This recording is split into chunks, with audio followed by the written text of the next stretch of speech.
نحمدہ ونصلی وسلم علی رسولہ الکریم اما بعد۔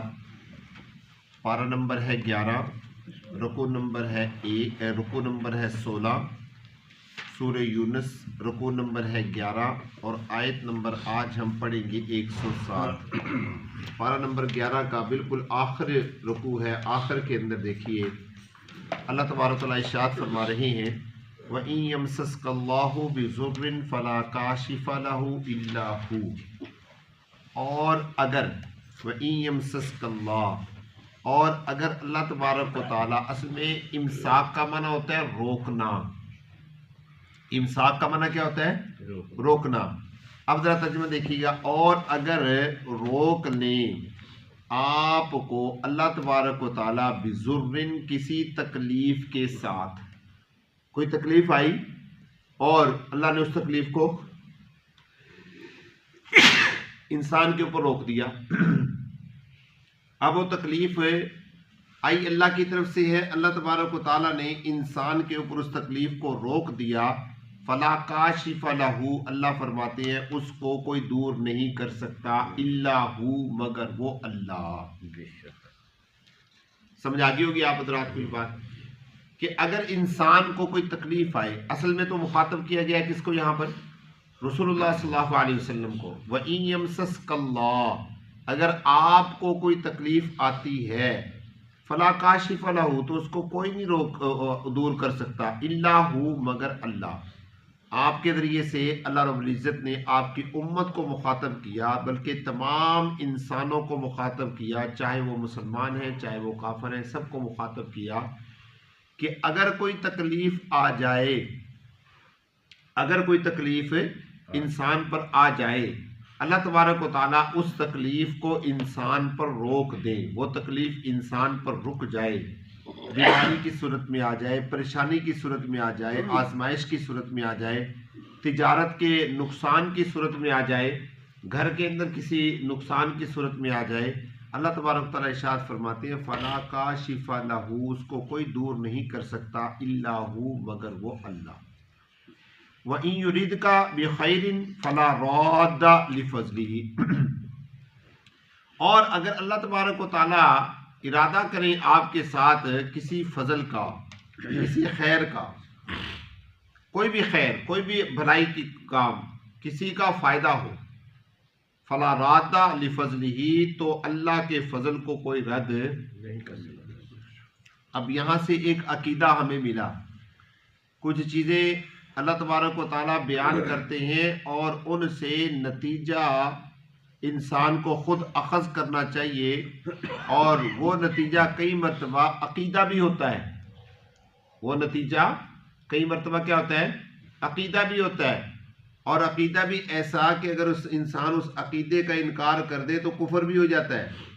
اب یہاں سے ہمیں یہ نتیجہ ملا عقیدے کے طور پہ کہ اگر کسی انسان کو اللہ تبارک و تعالیٰ بھلائی دیں، خیر دیں، اس میں اس انسان کا اپنا کوئی کمال نہیں ہے، وہ اللہ کی عطا ہے، اور اس عطا کو دیکھ کر کبھی بھی انسان کو جلنا اور سڑنا نہیں چاہیے، پریشان نہیں ہونا چاہیے، کیونکہ اس کو اللہ نے اپنی عطا سے عطا کیا ہے۔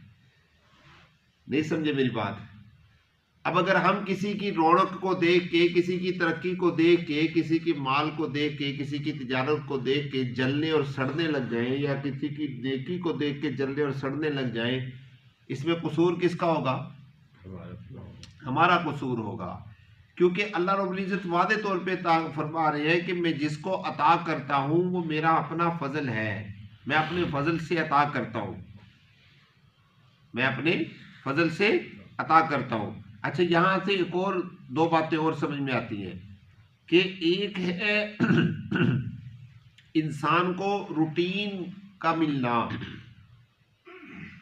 ایک ہے انسان کو روٹین کا ملنا، اس میں کچھ لوگ نچلے طبقے کے ہوتے ہیں، کچھ لوگ معتدل طبقے کے ہوتے ہیں، متوسط طبقے کے ہوتے ہیں، کچھ لوگ اعلیٰ درجے کے ہوتے ہیں۔ ایک ہے روٹین کا ملنا، وہ تو اللہ رب العزت نے سب کو عطا کرنا ہے، جو جس کے نصیب کے اندر ہے وہ سب کو عطا کرنا ہے۔ اور ایک ہوتا ہے اللہ کا فضل ہو جانا، اللہ کا خاص کرم ہو جانا، اس کا تعلق جو ہے یہ انسان کے کمال کے ساتھ نہیں ہے، بلکہ اس کا تعلق اللہ کے فضل اور اللہ کی عطا کے ساتھ ہے۔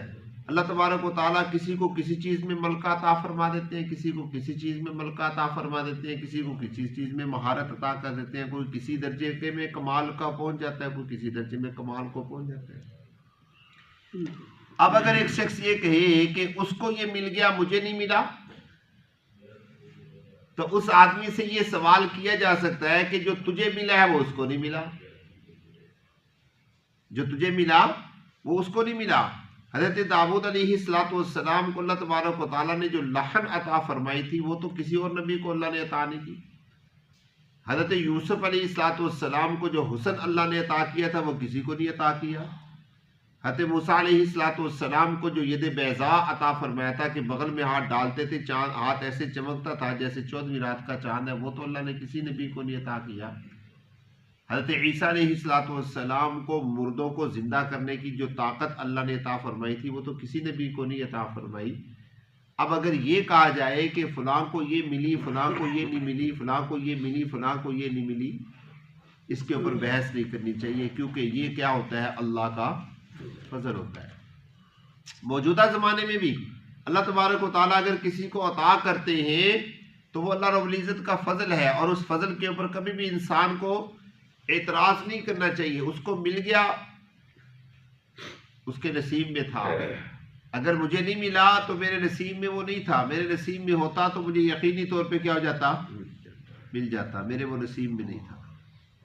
اللہ رب العزت فرماتے ہیں یصیب بہ من یشاء من عبادہ، اللہ پہنچاتے ہیں من یشاء جس کو چاہتے ہیں، من عبادی اپنے بندوں میں سے، اللہ اپنے بندوں میں سے جس کو چاہتے ہیں کیا کرتے ہیں؟ عطا کر دیتے ہیں۔ وَهُوَ الْغَفُورُ الرَّحِيمُ، اور وہ اللہ بخشنے والے بھی ہیں اور رحم کرنے والے بھی ہیں۔ آپ کو یہ بات سمجھ میں آگئی ہوگی۔ آگے اللہ فرماتے ہیں اے نبی آپ فرما دیجیے اے لوگوں تحقیق تمہارے پاس حق آیا تمہارے رب کی طرف سے۔ یہاں پر ایک اعتراض کا جواب دے دیا۔ اعتراض کیا تھا کہ جب اللہ تبارک و تعالیٰ کسی کو دیتے ہیں یا اللہ رب العزت کسی کو تکلیف دیتے ہیں یا لیتے ہیں، پھر وہ تو اللہ تبارک و تعالیٰ کا کمال ہوا نا، بندے کا تو کوئی کمال نہیں ہوا۔ پھر بندے کے اوپر کیوں اعتراض کیا جاتا ہے کہ یہ جنت میں جائے گا یہ جہنم میں جائے گا؟ نہیں سمجھے میری بات؟ پچھلی آیت مبارکہ سے یہ بات سمجھ میں آ رہی تھی کہ یہ سب کچھ کس کی طرف سے ہے؟ اللہ کی طرف سے عطا کردہ ہے۔ تو اعتراض یہ بنتا تھا کہ جب اللہ کی طرف سے عطا کردہ ہے تو پھر بندے پر یہ اعتراض کیوں ہوتا ہے کہ بندہ جہنم میں کیوں جا رہا ہے یا جنت میں کیوں جا رہا ہے؟ پھر دوستو ہمارے ہاں اصل میں پیمانہ ایک ہے، ہم اللہ کی ذات کو ایک ہی نظر سے دیکھتے ہیں بس۔ نہیں سمجھے میری بات؟ ہم اللہ کی ذات کو ایک ہی نظر سے دیکھتے ہیں بس، کہ وہ اللہ کی ذات ہے بس، عطا کرتی ہے بس۔ اللہ تبارک و تعالیٰ نے ہر چیز کا ایک قانون اور ایک نظام بنایا ہے۔ جیسے دنیا کے اندر کتنے دفاتر ہیں کہ ان کے اپنے اپنے قوانین اپنے اپنے نظام ہیں، اور کوئی بھی دفتر کسی بھی دفتر پر اعتراض نہیں کرتا کہ جی آپ نے یہ قانون کیوں بنایا، آپ نے یہ معاملہ کیوں بنایا، سب چل رہے ہیں۔ اللہ تبارک و تعالیٰ نے بھی پورے نظام کو چلانے کے لیے باقاعدہ طور پہ قوانین اور نظام کو ایک بنایا ہوا ہے، اور ان قوانین کے تحت اللہ نے انسان کو بنا دیا۔ اللہ کے فضل کا معاملہ الگ ہے، اللہ اپنا فضل کس کس کو عطا کرتے ہیں یہ ایک معاملہ الگ ہے۔ اللہ تبارک و تعالیٰ نے ایمان کے معاملے میں پوری دنیا کے انسانوں کو آزاد کر دیا۔ ایمان کے معاملے میں اللہ تبارک و تعالیٰ نے پوری دنیا کے انسانوں کو کیا کر دیا؟ آزاد کر دیا۔ جب نبی محترم صلی اللہ علیہ وسلم پر قرآن نازل ہوا تو کوئی آیت مبارکہ ایسی نہیں ہے جس میں یہ فرمایا گیا ہو کہ یہ قرآن خاص مسلمانوں کے لیے ہے، یا خاص آپ کے رشتہ داروں کے لیے ہے، یا خاص مکہ والوں کے لیے ہے، یا خاص مدینہ والوں کے لیے ہے، بلکہ اللہ تبارک و تعالیٰ تو فرماتے ہیں کافۃ للناس، ہم نے اس قرآن کو پوری دنیا کے تمام انسانوں کے لیے نازل کیا ہے۔ اس لیے اللہ رب العزت فرما رہے ہیں کہ اے لوگو، اب ذرا غور کیجیے گا قرآن پاک میں اللہ تبارک و تعالیٰ کہیں پر فرماتے ہیں یا ایھا الذین آمنو، اور کہیں پر اللہ تبارک و تعالیٰ فرماتے ہیں یا ایھا الناس، جہاں پر اللہ یا ایھا الذین آمنوا فرماتے ہیں وہاں پر صاحب ایمان لوگ مخاطب ہوتے ہیں، اللہ مسلمانوں کو مخاطب کرتے ہیں، اور وہاں پر عام طور پہ احکامات کا تذکرہ کیا جاتا ہے، نماز پڑھو، یہ کرو، یہ کرو، یہ کرو۔ اور جہاں پر اللہ تبارک و تعالیٰ یا ایھا الناس کہہ کر مخاطب کرتے ہیں وہاں پر عام طور پہ اللہ عقائد کا تذکرہ فرماتے ہیں، ایمان کا تذکرہ فرماتے ہیں۔ اللہ رب العزت نے یہاں پر بھی یہی بات ارشاد فرمائی، اے لوگو تمہارے پاس حق آ چکا۔ حق کی ایک صورت خود رسول اللہ صلی اللہ علیہ وسلم کی ذات، حق کی ایک صورت قرآن کی شکل میں، حق کی ایک صورت صحابہ کی شکل میں، حق کی ایک صورت وحی کے نزول کی شکل میں تمہارے سامنے آ چکی ہے۔ اب فمن اہتدی فلنفسہ، جس نے رہنمائی حاصل کرنی ہے اس نے اپنی ذات کے لیے کرنی ہے، اور جس نے گمراہ ہونا ہے اس نے بھی اپنی ذات کے لیے گمراہ ہونا ہے۔ اس میں شریعت اسلامیہ کے اوپر کوئی دوش اور کوئی اعتراض نہیں ہے، کیونکہ اللہ رب العزت نے سب کچھ حق سک آپ کے سامنے کیا کر دیا ہے، بیان کر دیا ہے۔ اب سمجھ آ گئی ہوگی آپ حضرات کو یہ بات۔ اللہ تعالیٰ یہ بھی تو کہتے ہیں جس کو چاہو ہدایت دو، جی جس کو چاہو ہدایت دو۔ ہاں، یہ آپ کا سوال بالکل ٹھیک ہے۔ فمن اہتدی فلنفسہ، اللہ رب العزت جس کو چاہتے ہیں ہدایت عطا فرماتے ہیں اور جس کو چاہتے ہیں گمراہ کر دیتے ہیں۔ یہ بالکل بات آپ کی وجہ ہے۔ قرآن مجید میں اللہ تبارک و تعالیٰ نے اس کا جو جواب ارشاد فرمایا ہے وہ یہ ہے، ان اللہ لا یستحیی ان یضرب مثلا ما بعوضۃ فما فوقها فاما الذین آمنوا فیعلمون انہ الحق من ربهم واما الذین کفروا فیقولون ماذا اراد اللہ بہذا مثلا یضل به کثیرا ویہدی به کثیرا وما یضل به الا الفاسقین۔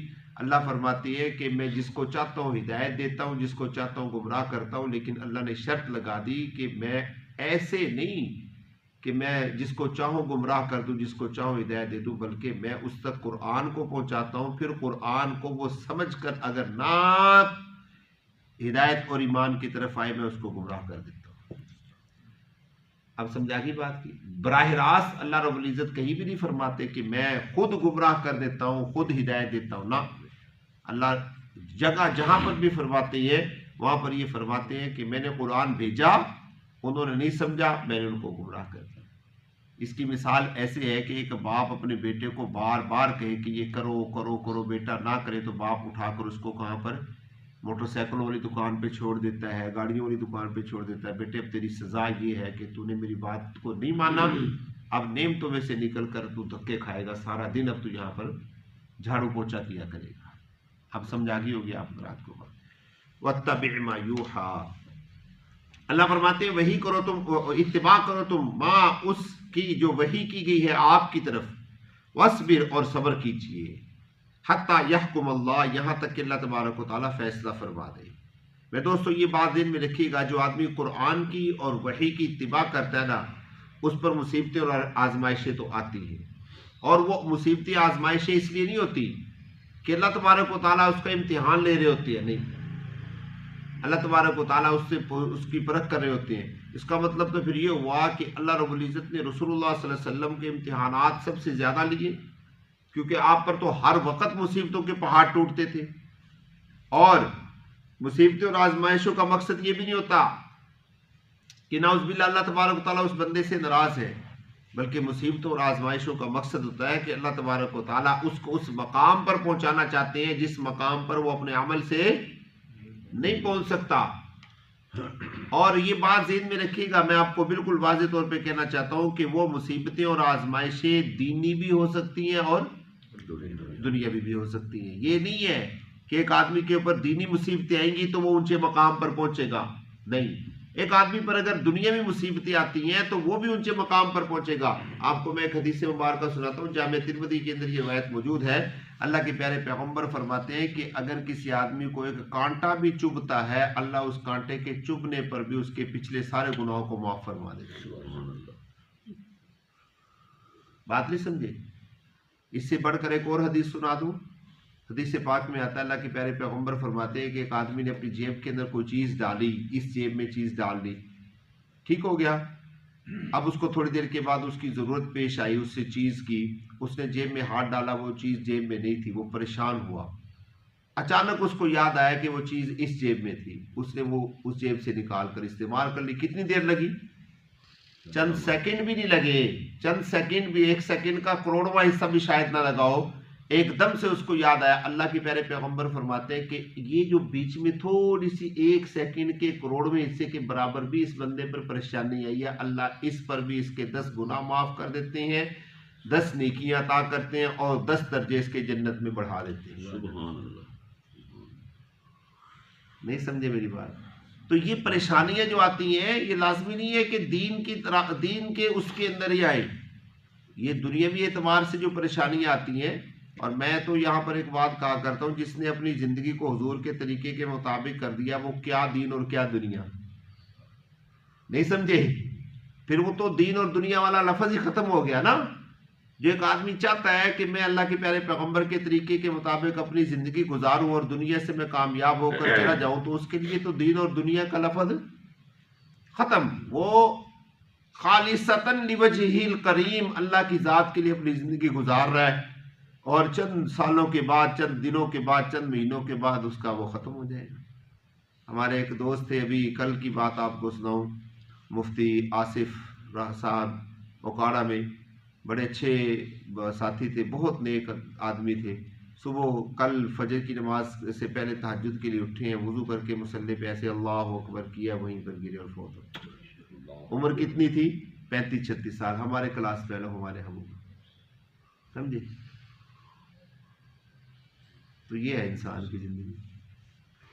ہاں یہاں اس طرح اگر زندگی آ جائے، اس طرح اگر موت آ جائے، پھر کیا جوانی میں مرنا اور کیا بڑھاپے کے اندر مرنا. کیوں جی؟ اللہ ہم سب کو فہم نصیب. الحمدللہ.